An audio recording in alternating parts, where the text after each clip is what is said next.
Beautiful people, what's good? Welcome to the first official episode of the Brainz Podcast. I'm your humble host, Tone DeShills II, and as you guys can see, we got the gang in the building. We got the lovely B Ling, and we got Hey, my guy, BIRDGANG 31, the mastermind behind the madness. How are we feeling this evening? Hey, it's good. great. We living. We here. We here. Uh-huh. That's what's up. For sure. I know it's so crazy. We were supposed to start this thing, what, about maybe 2-3 weeks ago, but so many things happened. I caught COVID. Yeah. B-Ling, you was moving, how man, just so many things happened, man. But B-Ling, how did that move go? Because you were saying off air, you moved to a different state, right? Yes, I moved to Ohio.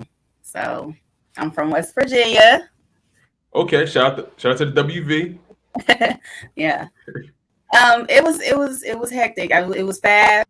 I'm here. I'm ready to get this show rocking so we can cover some things and let's see it take off. For sure. I like that energy. BG, how you feeling, man? You know I'm always good, my guy. It's never a steady day for BG. BG always grinding. So we're gonna keep that trend going for the whole year and from years to come. So man, I feel good about this, man. I love what's going on with the network. I love all you guys. Shout out to both of you guys for doing this with me, man. I salute you guys, and I really look forward to the show blowing up. Yeah, for sure, man. For sure. I'm glad you reached out to me because we was talking about getting some things going in the past, and the timing had to be right, but no time like the present, man. It's so many things to discuss. The Super Bowl, the official beginning of the off season with the Eagles and so many other NFL teams right now. Man, it's just the free agency, the draft, man. So Definitely exactly the upcoming season. Yes. Exactly. I like it. For sure. So BG, I mean, what were your thoughts on the Super Bowl? Because I mean, a lot of people like the game. I felt like overall the game was, it was a good game. It's football, right? So I love football. I'm gonna enjoy the game, but I didn't think it was I don't even think it was a top 5, top 10 Super Bowl at all. It was a good game. You know what I mean? But I've seen better Super Bowls. I would say it was one of the better Super Bowls recently. Okay. That's what I'll say. Whether it's top 10 or not, I can't go there with it. But I would say definitely one of the better Super Bowls watched. Like Burrows and those guys, they did a great job. The whole defense on both sides, they came to play football. You know what I'm saying? They came to rock out. Nobody was doing nothing the whole first quarter. You know what I'm saying? They were like locking each other down, bringing that pressure, all these tackles behind the line of scrimmage and whatnot. I love seeing all that kind of stuff. I love defense, but I'm definitely an offensive guy, so I definitely I want to see more running going on, like these defensive linemen were just destroying people in the backfield on both sides of the ball. You know what I'm saying? Like, I was like, what's going on? I want to see a long run now, But other than that, like the Rams came, my feeling on the Rams. Like these guys were hot, ready to go. They have all stars on their team. They were meant to win a football game. And I thought they were going to win. I knew they were going to win. I was going for the Bengals to pull up the upset, because the Bengals is that hard-fought team that came through the draft. They drafted some good people. They only had like 7 free agents. I love Joe Mixon, what he does. Jamar Chase is an absolute stud. You know what I'm saying? Like, that's the beast of the receivers for the rookie class this year. So, man. But at the end of the day, the Rams did exactly what I thought they would do. The defense lit up at the end of the fourth quarter, third and fourth quarter, and they handled business like they're supposed to. I wish OBJ wouldn't have got hurt. That's my biggest thing. Because I want OBJ in free agency. I'm a huge OBJ fan. I want him to the Eagles in free agency. And the fact that he tore his ACL, that really messed things up for me.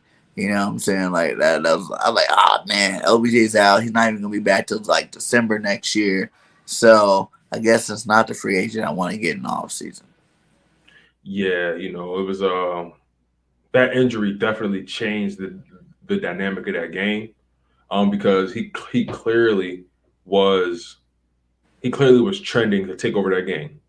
clearly was going to take over that game. He would have been MVP easily. Because I honestly feel like he was on pace to really.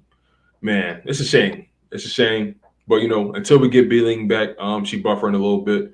But ultimately, it was a good game. You know what I mean? Like you said, it was a hard-fought defensive game. The game was definitely won and lost in the trenches. You know what I mean? That's the most notable thing about the game. And I love good trench play. I love trench talk. You know what I'm saying? Like I've started to fall in love more and more with offensive line play, defensive line play, man, the shifts, learning more about the different stances, and it's so awesome to see, man. But what are some key things that you noticed from the game that really dictated the pace of the Super Bowl? The key thing was OBJ going down for real. Because I feel like if he didn't go down, the score wouldn't have been the same. He was lighting them up from jump. You know what I'm saying? Like, he was that guy. It seemed like he'd been waiting for this his whole life, and he was about to show the world that OBJ is that guy. And everybody got to put some respect on his name. But then, after he went down, I did notice the defenses, they played really hard. Von Miller played some great football. Aaron Donald, 7 straight all-pro teams. And now you look at it, it's like, now you got a Super Bowl ring. He's talking about retiring. I hope he do. For real, I hope he does. Because I'm done with it. He has nothing left. He has nothing to prove, really, if you really think about it. He's done everything. He's done it all. And if he retired today, like he's a first ballot Hall of Famer. At this point, if he continues, it's all because of the love for the game. That's it. Facts. It's nothing else for him to do. Like, do you think Cooper Kupp deserved that Super Bowl MVP? Because I feel Aaron Donald should have got it. It's hard to argue Aaron Donald getting the Super Bowl MVP. He came out in that fourth quarter and changed the dynamic of that game. You know what I'm saying? Straight up. So, but Cooper Kupp is legit, man. Like, anything, he definitely made himself. You got to talk about him being one of the top 5 receivers in the game. Like, Cooper Kupp is that dude, Mm-hmm. And everybody's like, oh, Cooper came out of nowhere. I'm like, Cooper's been good for a while now. You know what I'm saying? Yeah. He's been doing his thing for a minute. And he's that dude, man. Like, you just throw it in his facility. He's going to catch that rock. He made some key plays at the end of the game, that helped put them ahead of everybody. Well, I had gave it to Donald. You can. But what were Donald those first 2 quarters, I guess? They were keying in on him. And if you I see Donald beat a triple team. Right, no, right. I'm with you on that, right? But what was important about that first half was the fact that if you notice, the Bengals made it a point to get that ball a lot. Like, they were very intentional. All their routes were short routes for the most part. Mm-hmm. They were trying to get the run game going, but they were trying to get that ball out of Joe Burrow's hands quick. They knew they couldn't. They knew they couldn't allow him to stay in that pocket for 3 seconds. He was getting that ball out in 2 seconds, 2.5 seconds. Like, he wasn't wasting any time. So that's why nobody didn't get home until the third quarter, because that's when they started to, I guess you'll say, take their foot off the gas as far as I guess the Bengals got a little too cocky after they went up after they got up early in that third quarter. Because once Aaron Donald got that sack in the red zone to force him to kick a field goal, I think they set in the third quarter alone. I think they sacked him like 6 times, like 5 times. Yeah. So that was a lot. Bro, that's what I'm saying. So I understand Aaron Donald. He didn't get a register sack in the first half, but he caused sacks. But think about it like this. Think about it from this perspective now. He forced his sheer presence alone forced Zach Taylor and that Bengals coaching staff to completely alter how they play football. Think about how the Bengals play football in general, right? Right. The Bengals, they're the type of team that likes to, throw it deep on you. They like to stretch the field on you. Most of their success came off of big plays, right? But when you force them into that dink and dunk type of offense, when you force them to really have to nickel and dime you all day, that's not what they really want to do. And Aaron Donald, along with Von Miller, of course, and those other guys as well, but Aaron Donald, most notably, he forced them to completely alter the way they were going to approach that game. And I feel like when you attribute all that, it's going to happen. It's going to happen. Like you gotta roll with it, B-Lane. Things happen. Don't be trip about it. It's all good. But real quick, B-Lane, before we transition from the Super Bowl, what were some of your thoughts on what you saw? Because again, it was a good game. Well, I feel like for Odell, it was very emotional, like really emotional for him. I loved it though. Like I really loved it. I felt like it was real close. It was real close on a thin line of them winning. So I was going for LA, and I'm just glad they won. That's really all I can say because I was rooting for them. So, but in all, I feel like next season, I kind of with the rookies going on and with the Eagles, I feel like Devontae Smith, he's gonna take y'all to the next Super Bowl. Yes, I like it. For sure. I like that. I like that tongue. That's high praise, but I like it. Because I've been saying this all week too. If you watch Birds of Broad Street, you watch the Last Night Show. I'm like, this is the year. Like the Giants. Like I told you guys, Giants won with an ultimate team. Giants won with a team that wasn't supposed to win. But I feel like this is the first time the Eagles have. We're gonna get into the Eagles. Let's finish the Super Bowl thing. We're gonna get there. We're gonna get there. But I feel you on that. What I will say though, the Super Bowl proved one thing: you don't need an elite quarterback to win the Super Bowl. Everybody crying about this elite quarterback. Matt Stafford's not an elite quarterback. He's a good quarterback. He's not elite. You don't think he almost cost the Super Bowl? To be honest, don't think Matthew Stafford? You don't think he's elite? Nah, he's good. Wow. Like I'm not a hater on Matt Stafford at all, but you're not comparing Matt Stafford to Aaron Rodgers. You're not comparing Matt Stafford to Tom Brady. You're not comparing Matt Stafford to Patrick Mahomes. Those are elite quarterbacks. There's only like 4 or 5 elite quarterbacks in every season. Everybody thinks that every good quarterback's elite. There's just some good quarterbacks out there. I'll put Stafford in the zone of Burrows, in the zone of Allen, in the zone of Lamar Jackson, like that. No. Lamar Jackson is not a better quarterback than Matthew Stafford. No. Overall, he is. But see, I look at things differently. A lot of fans like to look at just the passing yards, and they think that's what makes a quarterback. A quarterback is anybody that steps behind the line is under center. That's the yes. Technically, whether you're a dual threat quarterback, whether you're a pocket quarterback, whether you're a running quarterback, whatever you are that guy underneath center. So that's the reason why I put Lamar, even Jalen. Man, Jalen's legit. You know what I'm saying? Like he's straight legit. Everybody want Russell Wilson. Russell Wilson had 3,100 passing yards.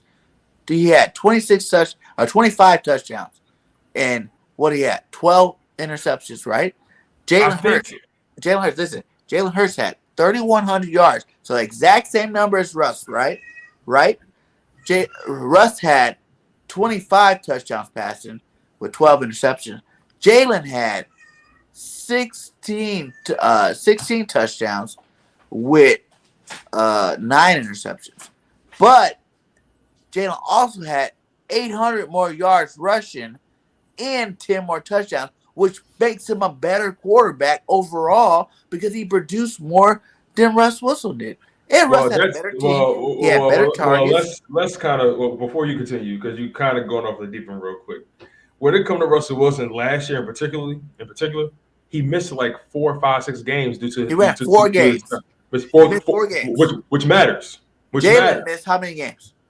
Jalen missed only 2. One due to injury. But he played hurt in the final 4, 5 games he played. But you're comparing a guy who played more games to a guy who played less games. But you're calling that guy elite? I'm talking about Stafford. You talking about Russell Wilson. So okay, I'm talking about. So because the conversation began with Stafford, right? Mm-hmm. And I believe Stafford is elite because you know what I think it is? I think people hold that Detroit situation against him.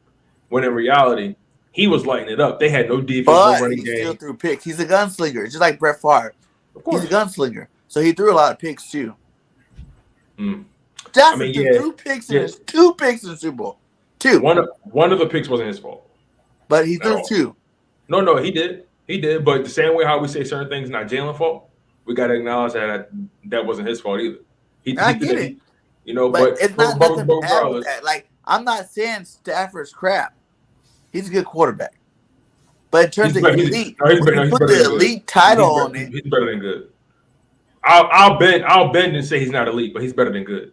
Okay, and that's all I'm saying. He's much better than good. If elite is tier 1, he's tier 2. He's tier 2.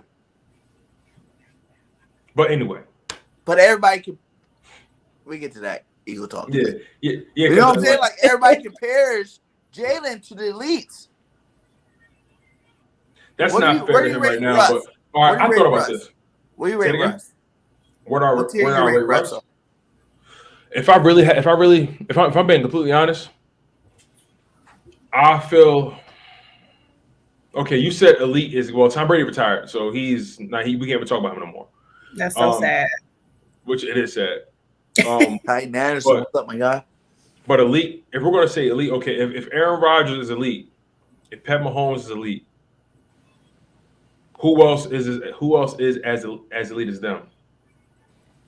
If Aaron Rodgers and Pat Mahomes are the pinnacle, who's on that same level as them? I say no one right now. Burrows. I still won't put him there. Not yet. Not yet. I think he's legit. He is legit. But legit. You can't even take a He had no offense. Like, this dude gets sacked like 6 and 9 times in a game and still put up big numbers. That's gangster. I'm not willing to say he's elite yet. Elite. No, I guess he's still too young to actually call him elite. Yeah. As a matter of fact, you know what earns you elite to me? A Super Bowl ring.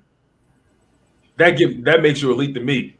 Ooh. But you can't. I don't agree with the Super Bowl ring part. I don't either, because some people win the Super Bowl and don't win it for years later. Well, you know what? I take that back. Because make champions, so even if it's one chance, you're still a champion. The Super Bowl's a team. That's true. Accomplishment. It's never a quarterback. Like I said, all your elite quarterbacks are sitting at home and they do not have a ring right now. Aaron Rodgers, one of the best quarterbacks ever to play the game, only has 1 Super Bowl. Okay, let me ask you this then. Would you call Lamar Jackson an elite quarterback? He's tier 2. I don't think, because look, at the end of the day, you can run this much, because I really had time to think about this, right? And watching these players, watching these. That's facts. You're absolutely right about that. I want to change my argument about the whole elite and ring thing. That's a ring doesn't necessarily define you as elite. It just means that you're a winner. But in particular, when it comes to the whole dual threat quarterback, right? Mm-hmm. Most notably Lamar Jackson and Jalen Hurts that I want to talk about, because we're going to talk about Jalen Hurts later on in the show. I think it's important that the playoffs happen the way it happened, because when you think about all these quarterbacks in the playoffs, at the end of the day, no matter how much they ran, no matter how elusive they were, it came down to that throw. Could you make the throw? Could you win the game with your arm? And at the end of the day, that's what it's going to come down to. I got a question for you then. I'm listening. Is Burrows better than Stafford? Do I think is Burrow better than Stafford? He hasn't accumulated the resume as Stafford. Wait, no. We're talking about not resume, like this year. Was Burrows better than Stafford? I don't think either or was better than the other, really. Like, I don't think, like, if you want to talk about their numbers, or just like, I feel like the numbers were pretty much on the same tier. What do you think, Bailey? Is Burrows better than Stafford? Don't ask me, okay? I'm gonna let y'all have that argument, because. What do you think makes an elite quarterback? What would you say will be an elite quarterback? Is it about numbers? Is it about rings? Is it about leadership? Is it about guidance? Like, what do you think? It's definitely about leadership and numbers, because, I mean, we can go back to Tom Brady, and it's like, look how many times he helped push and take them to the Super Bowl. So Patriots. So I mean, sometimes one man can carry a team, but it's definitely a team effort. So I can't really say like who's better as far as I can't say that. All right. Listen to this, right? Matthew Stafford this season. We're just talking about this past season, right? Okay. He, excuse me. He threw for 4,886 yards, 41 touchdowns, went 12-5. Now he did throw 17 interceptions, but like you said, he had gunslinger. Numbers don't lie. That's high. He led the league in interceptions with 17. Woo. But granted, he threw the ball 601 times and completed 404 of them. So out of the 601 times he threw the ball, only 17 times it was picked off. Just put that in perspective. But 4,886 yards, 41 touchdowns, 67% completion percentage. Okay. Joe Burrow, 4,611 yards, 34 touchdowns, 14 interceptions, only 3 off, and a 70% completion percentage. Threw the ball 520 times. So he threw the ball about 81 less times. Okay. And how many yards less he had? He had about 200 yards less. But remember what I said to you earlier. The Bengals, their team is based off big plays. They had a lot of big plays, and you got Jamar Chase. Jamar Chase was doing a lot of that. But regardless, not to take nothing away from his game, regardless, I just feel that Matthew Stafford right now, he's not getting any. He's not going to get any better, right? Matthew Stafford is what he is. Yes. The beautiful thing about Joe Burrow is we see where he is now. And his ceiling is still not visible, meaning that he could probably become better than Stafford. You get what I'm saying? So I can't definitively say he's better than him. I still have to see more from him. But you could say he has more legit targets than him. More legit targets? You mean like weapons? Weapons. Which that actually speaks more to my point. The fact like that makes his job a lot easier. Right? Like last year, Tampa Bay won because of their weapons. They had an all-star team. This year, everybody should have knew. I knew from the beginning of the season, or actually mid-season when they actually picked up Von Miller and OBJ and all these guys, that they had a more legit team than anybody else in the league. So they should have won the Super Bowl. You know, it's a shoulda, or it's like you look at Burrows, right? He got this team, worst line in the league, one of the worst lines in the league. He's getting sacked 9 and 10 times, but he's still putting up those monster numbers. There's a difference there to me. You know, if you can put up monster numbers, why are you getting hit all the time? Why are you getting beat up all the time? As opposed to some guy that has everything. Like you're driving a Ferrari. You know what I'm saying? I got everything ahead of me. I don't even need to really try. All I have to do is get these guys to target. Boom, boom. OBJ, you know, Cooper Kupp, you know, Woods half the season. You know, your tight end, Higbee was a beast. You know what I'm saying? They were working with their 3rd and 4th string tight ends and they were still making plays. Like that's what I mean about depth. By having a complete team like Von Miller, Leonard Floyd, Donald,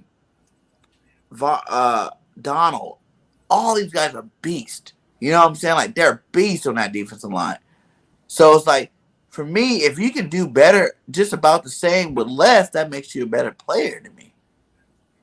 I mean, I think we're overlooking the Bengals defense. They spent a lot of money in the offseason and they brought in a lot of free agents. But overall, but who can name some of them?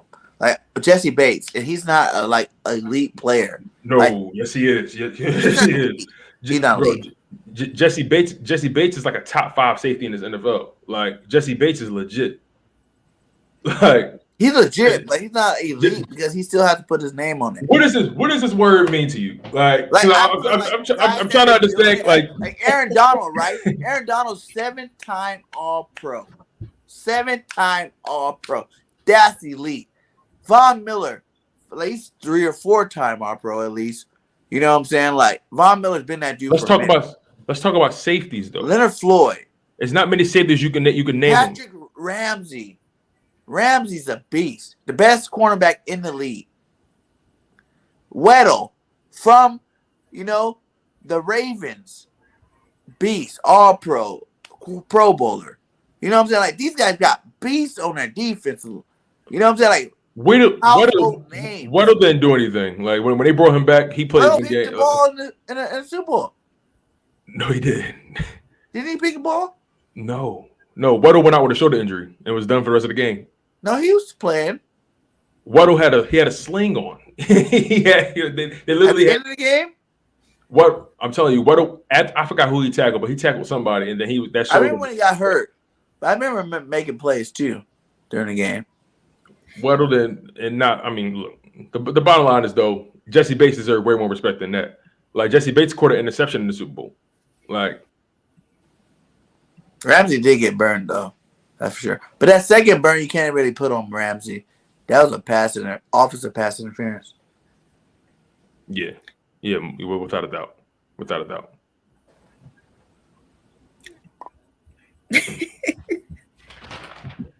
But let's transition into what's going on in the offseason because the Super Bowl is behind us now. The Rams got their ring, had to spend a lot of money these past few years. They ain't got no draft picks until 2050. but I'm being facetious, but forever. Yeah, but it's gonna be a long time. But this offseason is gonna be interesting. As a matter of fact, Ling, who's your squad? Oh, I'm gonna go with the Eagles this year. I have high hopes for them. Okay. I definitely have high hopes for them because I've got caught up on a few last games, and I definitely have high hopes for the rookies. There's actually a lot of players on there that's coming from Alabama, and I feel like that's one of the top. Hey, you come from Alabama, Florida, places like that playing sports, particularly football. You got game, and I feel like Devontae Smith, Landon Dickerson, I feel like they're going to be pulling the Eagles a little bit this year. So it's interesting. Like, what do you think Devontae Smith's ceiling is? Like, what are your expectations from him from like a stat perspective be? Because I feel like if Jalen Hurts takes that next step, if he ends up being the quarterback going forward, if he takes that next step, Devontae's game is going to go to a whole nother level. Or if they decide to move on from Jalen and bring in a veteran, regardless, Devontae's game is going to go to another level. So, what are your expectations from Devontae to coming into the season? He's young. He's swift. He's like he can move. He's fast. I just feel like he's hungry. So I feel like he's definitely gonna pull a lot of weight. He's gonna, like you said, he's gonna level up in his game. I just that he's one that I have my eye on. So I haven't really got around to the rest of the roster, but I definitely got my eye on him. I feel you. What about you, BG? What you thinking? I see like this, like Devontae ceiling is Pro Bowl. You know what I'm saying? Like, he's definitely an A+. I was coming out. You guys know, like I know Tone knows. I was a huge Waddle fan. You know what I'm saying? Like I wanted Waddle more than Devontae. And Waddle showed why I wanted him more than Devontae this year with the Dolphins. You know what I'm saying? But I do like Devontae. His size, like that size, you're only going to be able to be so good, I feel like, in this day and age of football. Pro Bowl level, consistent Pro Bowler, 1,000-yard receiver. I see that. And will he be the best receiver in the league ever? I don't know if I can give him that. He has a lot of potential. He got potential. Sure. But I can't cap him out either because, he's hungry. He's a dog. He goes out there, he makes plays. His toe drag swag is off the chain. You know what I'm saying? Like, I watched a lot of Devontae Smith highlights this year. So he's changing my narrative about him. But at the same time, it's like, we got some big cornerbacks in the league. Some big physical boys that can pretty much check you at that line. And unless he gains weight, and I heard his recent interview talk about he don't want to gain weight. You know what I'm saying? Like, he's like, I'm cool. You know what I'm saying? Like, I weigh 165 pounds. I'm cool. Like, no, you're not cool at 165, 175 pounds. Let me bring something up to you real quick because you mentioned that Waddle showed you more this season. Why you wanted him more versus Devontae, right? You said that, right? Yeah. Now, Waddle, yes, he did break the single season rookie record for receptions with 104 receptions, right? Right. He had 1,015 yards. Right. Modest, rather easy to do in a 17-game season, right? Right. 6 But touchdowns. Devontae had 57. Hold on. And he only got 912. Hold on. 6 touchdowns, right? Now, with those 104 receptions, he only averaged about 9.8 yards per reception. Devontae, on the other hand, 916 yards on the season. Granted, he was in a run heavy offense, so we got to speak on that. He was in an extremely run heavy offense, and he had 64 receptions, 916 yards, averaged 14.3 yards per reception. Who, based off of that alone, Devontae showed that he was able to stretch the field a bit more. If you notice how Jalen Waddle was used with the Miami Dolphins, hold on, let me finish. The Miami Dolphins used him in a lot of dink and duck situations. He was catching a lot of short routes, a lot of short balls, and he had big plays. Don't get it twisted. He had big plays scattered. But when you look at the total package, when you look at the total Rolodex of what he put up versus what Devontae put up, Devontae technically did more with less. You know what I'll say about that? Devontae's our number one receiver. He's the only true receiver we have on our roster. Period. So what does that say about Jalen Waddle? Based off his numbers, he was the number one wide receiver. Well, I guess Fuller didn't play that much, but he was. And Devontae Parker was injured. Parker played a little bit. Barely. Fuller played a little bit. Barely. He wasn't supposed to be that guy. But he was. But he didn't. At the beginning of the season, he didn't get those targets. 104 receptions? That came more towards the end of the season when he started exploding. I had him on fantasy, and I know he started really exploding towards the end, as opposed to the beginning of the season. So let's look at it from. I love Drake London.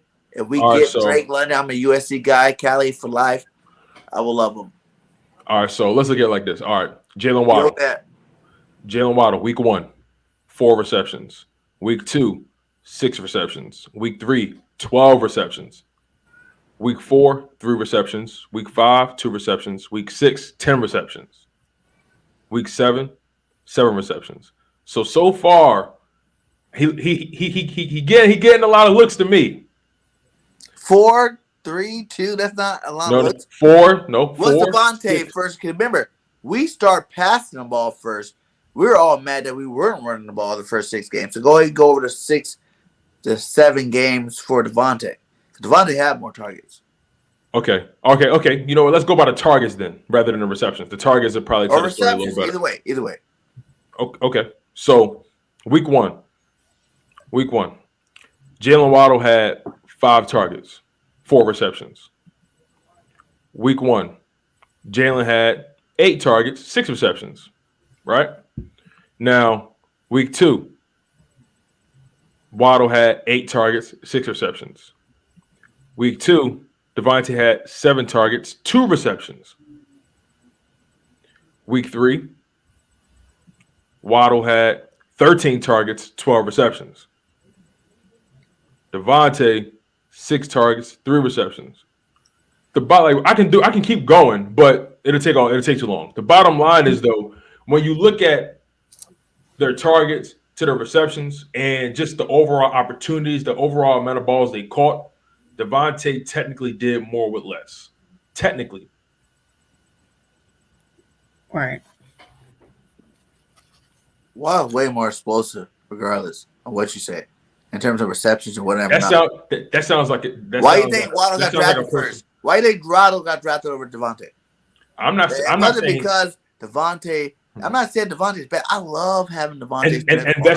And that's my point to you. I'm not saying Waddle's bad. Player than Devontae Smith. It's just point blank period. Like I watched both of their years. I live in Alabama. I watched all their football. Waddle's way better than Devontae Smith. But Devontae Smith in a first round pick this year is way better than just having Waddle. If you understand what I'm saying. Yeah, I don't think I said either one was better than the other. I was more so trying to indicate the fact that one person had this amount of opportunities and did this. This person But had in the this amount of first 6 opportunities games, and all we did did this. was pass. Now, Say it again? that does not count all the drops. Early in the season, Devontae had drops. He had the dropsies. I remember a couple of passes. Devontae just dropped straight up. I wish they showed how many drops. Like there were definitely games where he had a drop, but I think every wide receiver has a drop at least once. But in the beginning of the season, if you didn't notice, in the beginning of the season with the Eagles, those drops were more frequently. At the end of the season, he stopped it, and he caught everything. Well, his opportunities got cut down tremendously. But he's always been our number one guy. So even at the end, when we started running all the balls, when we had the number one rushing tag, when we were putting up 200 yards rushing, guess what? Devontae still got his targets because he was the man. Now, well, I will give you this though. And again, there's a strong disparity of the opportunities, but Waddle with his opportunities, he caught 74% of his passes. Devontae caught 61% of his passes. Both of those numbers are fairly good. They're both good. I'm not saying that either one of them are bad. My favorite was Waddle. No, yeah, I'm still sticking with that. But no. I'm not trying to change your mind. I think that's the bottom. The bottom line is you really can't go wrong either way. Either way, you can't go wrong. That's a fact. Yeah, it becomes a preference after a while. But it's like Waddle's bigger, all day. And he's just more explosive. But Waddle cannot run routes like Devontae Smith. That's important to me. That's important to me. Fact. Devontae Smith has showed me this year that he is one of the best. Even in your rookie year, you're one of the best route runners in the league, period. And that's probably one of the reasons he doesn't want to gain weight. Exactly. Yeah, that's probably a huge reason why he doesn't want to gain weight. And real quick, you said Waddle was bigger. He has him as far as 12 pounds go, but that's as far as difference, as far as height, as far as height, Waddle's 5'10", Devontae's 6 feet, so it's about a 2 inch height. The weight on him. How much Devontae weighs? So 165, 175, and Waddle weighs. Devontae weighs 175. Well, actually, it's not 12 pounds. As a matter of fact, and that's like Devontae weighs 175. Waddle weighs 182. So it's a 7 pound difference. Excuse me. And that's the difference when it comes off the line. If you look at their frames, Devontae looks skinny. Waddle doesn't look skinny. Yeah, like 150 pounds may look different on you than it would on me. You feel me? So it's all about your frame at the end of the day. Waddle's definitely has a more stocky frame. But other than that though. I'm just listening right now. I'll chime in. They want to hear from me, but this is our first show, so I'm kind of getting a feel. Oh, what's up, Fresh? Sneaking in like that. Yo, that back door. He said he's tired of hearing from y'all.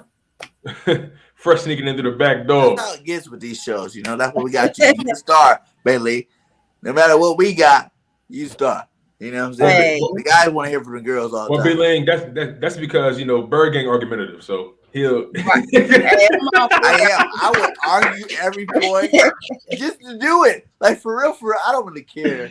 But I love debating stuff, you know what I'm saying? Because it's always people always think there's one side. Really, I can argue either side. I'll argue Devontae Smith better than Waddle, but my personal preference is Waddle. But I can argue both sides. I can say Waddle's better, I can say Devontae's better, but they're both really good. At the end of the day, both good players. I just feel like Devontae is young, he's swift, he's hungry, and he's gonna bring something to the table. This year, period, all the way around the board. But now, Pro Bowl is not bad. Will he take them to the Super Bowl? I'm hoping, but if not, I'm sure he's gonna play a hell of a season for sure. Devontae will have a better career wins in terms of his team winning more than Waddle. I tell you that much.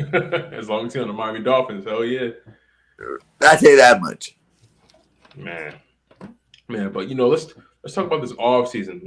There's so much going on in the free agency. Who do you guys think the Eagles should target in free agency? There's so many guys. There's so many guys that are going to be available.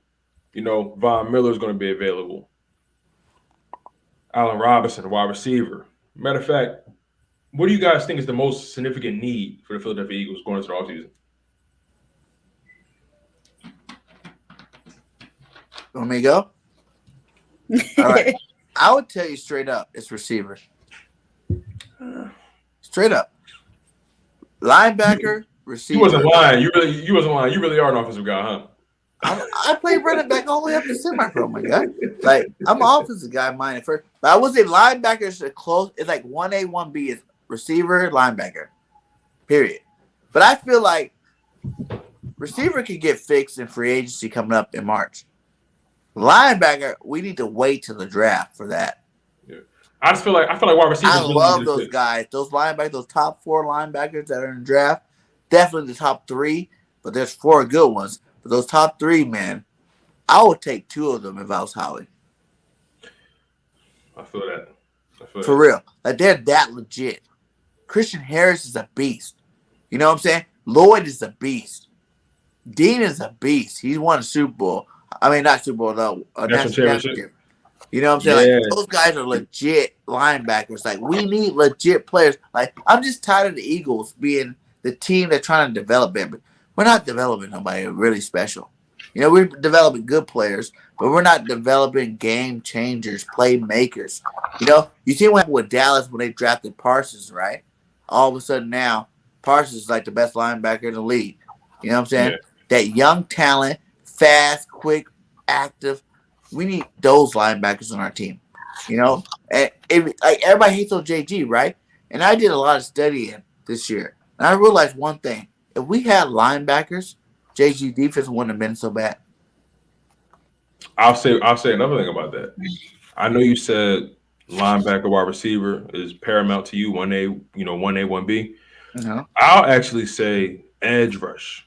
The pass rush is the most significant, mainly because I'm looking at that Super Bowl and the game was literally dictated in the trenches. It was dictated. And the Eagles ranked 31st in the NFL as far as sacks. That is unacceptable. That is unacceptable. Think about the Rams Buccaneers matchup in the playoffs, right? Think about that matchup. The Rams D line was giving Tom Brady gas, but Tom Brady's Tom Brady, and he's going to stand the test of time, and he's going to find a way to get that ball out. But overall, I feel like we need to fix our pass rush. Our pass rush was non-existent this past season. I feel like if you got an opportunity to get one of the best edge rushers in the draft, you got to do that. You know what I'm saying? Or if you got an opportunity to get someone who's versatile, like a Devin Lloyd, who can play linebacker, who can play the edge. You know what I'm saying? If you get a guy like Nakobe Dean, who's versatile, that can play the edge, play the linebacker position, you get a guy like that, like a Swiss Army knife. I think that's the kind of guy that Jonathan Gannon wants in his defense. So guys that he can do more than one thing with. Think about Michael Parsons. They had him on the edge. They had him at linebacker. It was a moment where he lined up at corner on the boundary. Like, he can do a lot of different things. So the Eagles need to get someone who's not just relentless at going after the quarterback, but someone who's versatile that can not only versus quarterback, but also drop back in coverage. So if they go linebacker, this guy has to have a significant pass rush ability. If they don't, they got to go edge rusher. Like you need to be able to control the trenches. We control it on the offensive side of the ball, but defensive side of the ball, we got to be able to control it even much more. But what I say on that is, Tone, we got guys on that D line. You know what I'm saying? We're not getting rid of Fletch this year. It's too much money. You know what I'm saying? Hargraves, beast. Fletch already restructured his contract so that we're not taking so much of a hit. You know what I'm saying? It's not enough. It's not enough for sure for what his play's been. But he's still a good player in general. We want Fletch to be elite, and he's just great. We want him to be elite because we pay him elite money, but he's great. But he's not, that next level, like the Aaron Donald. You know what I'm saying? But he's still a good run stopper. He's still a good football player, right? So check this out. Check this out. Josh Sweat made the Pro Bowl. Whether he's an alternate or not, he made the Pro Bowl. 7.5 sacks 2 years in a row. That's pretty good for a young player, right? Milton Williams is a beast. I wanted more. Yeah, we want more. I needed more. But he is still developing. You know what I'm saying? Like, he's still young. So every year he plays, he's going to get better. Milton Williams is a beast. He's going to be even more better his second year in, right? The linebacker position is what made our secondary and our D-line look so weak because they were able to attack that at every game. Like every time we played a good team, it wasn't the defensive line or the cornerback that really gave us what. It was about that linebacker. Like you watched the first Tampa Bay game, right? What did Tom Brady do? He played 1-on-1 with Singleton and Fournette. And all he did was dump passes over to him. Boom. Boom. It's our linebacker that made those other two weak. Because if you're able to throw the ball fast, because you're exploiting the linebacker position, then you're able to do it and take advantage of it, right? The secondary, they weren't getting pressure at the linebacker spot at all. You know, our best linebacker was TJ Edwards, my guy. If you put him on anybody's linebacker list, he's at least 30th. Like, he's not legit. You know, Singleton's all right, but he got picked on too this year because he sucks, really, in reality. Like, we like them because they're the best on the Eagles, right? But they're not really good linebackers, you know? And if you know moving train, you know, you are as good as your weakest link, and our weakest link on defense was the linebacker spot. Those years that we played better, we had a little bit better linebacker play, you know, with the defensive line. You know, even Nate Bradham, like, no one gives him love. But I thought he was a good linebacker. You know what I'm saying? We had the days of Tequila Spice. We really haven't had no good linebackers since Trotter. For real. In reality. So what makes a really good linebacker? The leader of the defense sets the tone every game. Can stop the run and can cover passes. You know what I'm saying? Like, Trotter was that dude. Yeah, these days, the linebacker position is defined by not just your leadership, but how much can you do? Can you rush? Can you rush the quarterback? Can you drop back in coverage? Can you guard these tight ends? Because tight ends are starting to become more and more dynamic as the league grows. These tight ends are getting, you know, more athletic. They're getting bigger. They're getting faster. They're becoming sharper route runners. These guys are damn near wide receivers that damn near linebackers playing tight end or wide receivers playing like tight end position. Like they're that dynamic. So in order to be a successful linebacker these days, you have to be able to drop back in coverage. You got to be able to cover man to man to a degree. You gotta be able to rush the passer. You got to be dynamic, especially if you're trying to be an impact player. And that's my problem with the edge or with the D line. It's mainly edge though. Mainly edge. I'm not really talking about the D tackle position. It's mainly edge. Yes, Josh Sweat had 7.5 sacks, but there were moments of the season when he had 4 or 5 game stretches without a sack at all, without a quarterback hit. Just like Hargrave. My issue. Say it again. Just like Hargrave too. But I'm talking about the edge though. The edge in particular is our weakest link on the D line. Derek Barnett was obviously he is what he is. He was non-existent. But it's not just a Josh Sweat problem. It's more so, and I don't want to make it a Josh Sweat problem because, you know, I feel that the problem with the Eagles defense outside of just JG being a poor schemer or a play caller, the problem is the simple fact that we don't have enough impact players on that side of the ball. We don't have enough guys on that side of the ball that can dictate the pace, that can completely shift the narrative. You know what I mean? And I think we need the most impact players in that and on that edge and that linebacker area. That's where we need impact players at. Because I'm paying attention to these past Super Bowls. Think about the Tampa Bay Buccaneers. They won that Super Bowl with their linebackers, Levante David, Devin White. You know what I'm saying? You think about you think about the Rams. You know what I mean? Like you think about the Rams, they won that Super Bowl with linebackers such as what's the dude name? Robinson and Leonard Floyd. You know what I mean? Like they it's a combination for sure. But you need to have enough impact players on that side of the ball. We don't have like if we got one impact player. If I had to name one impact player on defense, it might be Javon Hargrave. Yeah. Like, Javon Hargrave was wreaking havoc until they started double team and triple teaming them. You know what I mean? But you know why I give the edge to the linebackers? Because we seen Jackson, we seen Johnson, those young rookies get some meaningful playing time this year. And they actually did stuff when they were in the game. Like they made tackles behind the line. They got sacks. Milton Williams got sacks. Like, these are young guys that going into their second year, they will develop, like they will be better. We thought they were good for rookies, and like no one knew Jackson, no one knew Johnson before, and now you're gonna have to put a little bit of respect on their name going into next year, because when they did get their opportunities, they made plays for our team this year. You know what I'm saying? Like, so I look for them to develop and get better next year. You know, they're gonna be in the weight room all off season. They're gonna be getting bigger, faster, stronger because they're all young. Okay. Bill Williams is gonna get bigger, faster, stronger. He's a beast for a rookie.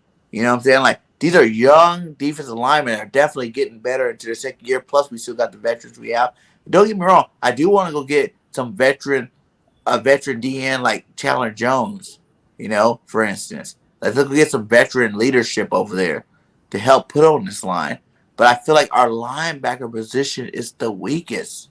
It is. No, it is. No, without a doubt, it is. It is the weakest link. It is. But transitioning from the defense, let's talk about this whole quarterback situation in Philly. Because Ling is getting real in the city. It's getting real. It's getting Let real. me know what's going on. Some people want Jalen out of here. Some people, want to develop Jalen. Some people say we ain't got time for that. We need to go after one of these guys like Russell Wilson and Deshaun Watson or Jimmy Garoppolo or whatever it may be. But there's a handful of quarterbacks that the Eagles could probably target. But what's your thoughts on the Eagles quarterback position? What's your thoughts on Jalen Hurts as a quarterback? What you have seen from him, man. Hold on one second, guys. Yeah, for sure. How good do you think Jalen Hurts can be? Like, what's your player comparison for him? I feel like I don't really know. Honestly, I don't even know because I'm not too keen on him, so I can't even tell you. I feel you. All right, let me put it to you like this. No, you all good. Let me put it to you like this though. So, all right, Jalen is one of those quarterbacks where he was drafted in the second round. Not too many people had a lot of faith in him coming into the league, but he came into a situation where he had to be the guy, and the expectations became really high, right? But it's one of those things where you do what you can with what you have, right? And yes, he's a guy that's, as far as from a talent perspective, very raw, has a lot to build on, but he also shown a lot of flashes of how good he can be. Overall, he was inconsistent. He had stretches where he was doing this thing, then he fell off a cliff. You saw moments of him. You saw how good he can be. You saw how bad he can be. Right. But I guess all right. Let me approach it from this perspective then. Do you think these NFL organizations, do you think they value developing guys, or do you think they value guys already having the tools that they need to succeed? Because a lot of these organizations are impatient and they want guys that got that it factor now. They don't have time to want to develop these guys. These teams are trying to win. So, what's your overall thoughts on developing a quarterback versus going after someone who's already proven? I feel like this goes back to Devontae. He's so hungry as a newcomer. I feel like in his developmental stage, he already has what it takes to be where he's at right now, and he has so much more potential to be better that I feel like they know what they're doing. They know who's going to bring something to the table down the road, whether they have it right now or not. You can see it and you can feel it and but I just feel like for me, if I was an NFL drafter or whatever you want to call it, I would definitely go with people that have a lot of developmental potential because they're young. You want to go with the people that are young that can put in 10 more years or however long versus the people that already been in the game and is like Tom Brady. He's been in it for years. It's time for him to go. So you want to draft those people that have a lot of potential to take on the team for the next 10, 15 years. So I just feel like developmental, I don't know. No, I feel you. So to your point, right? Let's say hypothetically, they move from Jalen, right? And I'm glad you back, BJ, because I want to get your thoughts on this too. You know, by Hypothetically, let's just say, because we know Harry Roseman, right? And if you don't know Harry Roseman by now, Harry Roseman is that type of guy that he is constantly evaluating the position. He's one of those guys that always trying to improve. He's one of those guys that coined the term quarterback factory, whatever the hell that means. But he's a guy that's always willing to make a move, always willing to, shake and bake just to shake up a position. But to your point, Ling, about the development versus something that's already proven. Let's say the Philadelphia Eagles they ultimately decide to move on from Jalen Hurts, and they have the option of either targeting Deshaun Watson, someone who's much younger, has a lot more upside, and targeting Watson not younger than Jalen. No, let me finish. What I'm saying, you got to hear me out. Okay. Hypothetically speaking, if they decide to move on from Jalen Hurts, if they decide to move on, should they consider going after someone who's young and has upside, like a Deshaun Watson, versus someone who's proven, has a Super Bowl ring, shown they can win in the playoffs, like a Russell Wilson? What's your thoughts on those two guys? Because those are the two names that keep getting thrown around in the city about who the Eagles should target in the offseason if they move on from Jalen Hurts. So, are you more of a Deshaun Watson person just because of his talent and his upside, or a Russell Wilson kind of guy, someone who's proven, someone who's I guess you'll say a stand-up guy, someone who's ultimately reliable, only has one losing season in his career? So, what's your thoughts on that?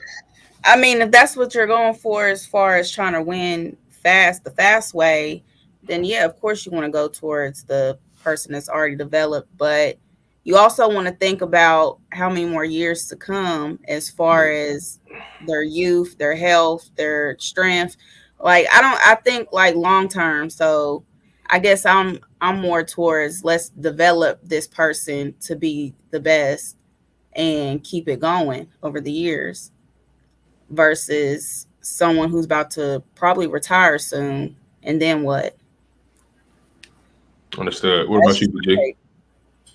Okay, I need you to reword that question for me, so I know how to answer it. Because you know me, I'm a Hurts guy. So I'm about to give you my Hurts freaking answer. Oh man, reword the question for me real fast. No. Basically, what I was saying was, hypothetically speaking, if they decide to move on from Hurts, hypothetically, if they decided to move on, should they target Russell Wilson or Deshaun Watson? Basically, in that question, do you value? You just give me those two options. If you just give me those two options, right. That's exactly what I'm doing. I want Russ. Okay, explain. Because Russ is established. Russ is that dude. He's won a Super Bowl already. Deshaun Watson showed you he can put up big numbers, but can't win key games. He put up big numbers with a 4-game winning. You know what I'm saying? Like, he's not a winner. You know what I'm saying? Like, that's not – I want a winner on my team. I want a leader that's going to win football games for me. You can put up all the numbers in the world. If you throw 400 yards and you still lost every single game, that don't make you tight. Like, you got to be able to win the football game. That's what it's about at the end of the day. Like I told you before in the beginning, like, all your elite passers are sitting at home just like Jalen Hurts right now. You know what I'm saying? Sitting at home besides Jalen like, dang, we didn't win this championship this year. It's not about the quarterback. It's about the team. What it would take to get either one of those guys, either one of them, Watson or Russ, I'm not willing to sacrifice. You know what I'm saying? This is the first time ever the Eagles had 3 first-round draft picks, and I want them to use all 3 of them. Fact. Who cares about the future? Everybody's like, push one back a year, just in case we need a quarterback. If we need a quarterback, then guess what? It means our team sucks, and we'll be high enough in the draft to package the following year first-round draft pick with that draft pick to move up far enough to get a quarterback. So I want the talent now. If it's a go now, I feel like our team should be in go now mode. Use all 3 first-round picks. We got so many talented. This is our draft. The draft is heavy of defense. Linebacker, edge rush, cornerback, safety. You know what I'm saying? Go get these studs and put them on the team. Free agency, same thing. All of our needs: receiver, linebacker, running back, all those other needs that we got. Get them in free agency. Get the draft picks. If you do the right thing, we should be in the Super Bowl next year. Facts. You know, that means you're saying that Jalen Hurts can get us there. Jalen Hurts definitely can get us there. He's a winner. He's won that. He's a winner. That's what he does. He wins games. You know, even think if Rager caught that ball in New York, he would have still been a winner, right? No one would even cared how shitty he played those first 3 quarters. If Rager caught one of the 3, if Rager caught one of the 2 passes he had, or Ward would have caught one of those passes, that one he had in the end zone, that's 3 touchdown passes he threw that were not caught. And everybody also, to your point, talking about how bad he played that game because he would have won the game. Yeah, I understand. And to your point, you know, a lot of his touchdowns got dropped. A lot of his touchdowns got called back through the penalty. So, you know, the numbers don't tell the whole. You know, it's funny because the narrative of the show, it seemed like we covered a lot of numbers, right? But, you know, as we all know, the numbers don't necessarily tell the whole story. And that's a good thing, and that's a good thing, and that's a bad thing, depending on how you're looking at it, right? But, you know, let's begin to close this thing out, you guys. This has been the first episode. Like, yes. How you guys feeling about this thing we're trying to build here, the Brainz Podcast? Because, you know, I really admire the energy. I really like the look of it, the aesthetic. You know what I mean? I love the fact that we got a queen in the building and Ling. You know what I mean? Really grateful for that as well. Sometimes all that testosterone that BG give off is a little too much. You know what I'm saying? But you know, give me some more time to get caught up on some things, and I'll have more to bring to the table. I promise. Oh yeah, for sure. I'm bringing the fire, especially when we talk about Jalen. I am the biggest Jalen Hurts supporter on YouTube. So I'm going to defend my quarterback, goddammit, you know, to the death. Okay, until he's not our quarterback, I'm defending him. Because I think, like, it's just logic in general.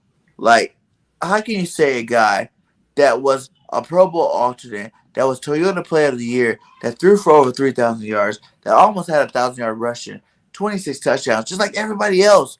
Like, how can you take his team to the playoffs? How can you say this guy's a bum and you want to move on from him? You know, like, that's just ridiculous. Like, a lot of fans are just, I don't know, they're ridiculous to me.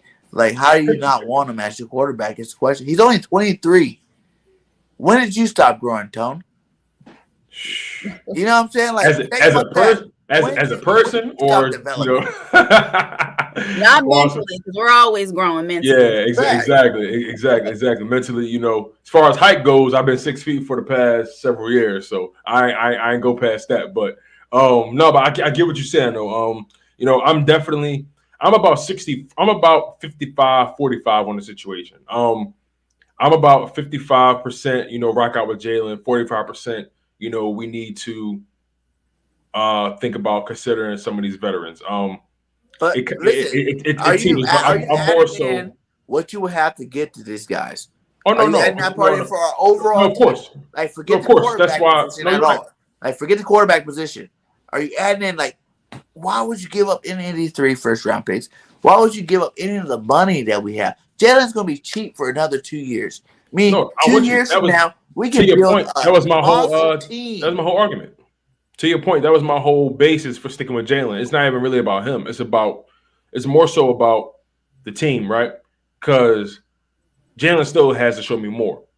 But like I said, it's not even really about Jalen. It's more so about the fact of I'm more so 55% of keep the picks and rebuild the team versus just leverage the picks and get one of these, veteran guys. It's not even about Jalen. It's more so about everything surrounding him, and that's his contract not being that much of a cap hit, and you have an opportunity to really reload on this roster. That's really what it's about for me. But at the end of the day, it's up to Howie Roseman. We're gonna see how this thing turns out. You guys, this has been so much fun. I appreciate you guys so much. Like always.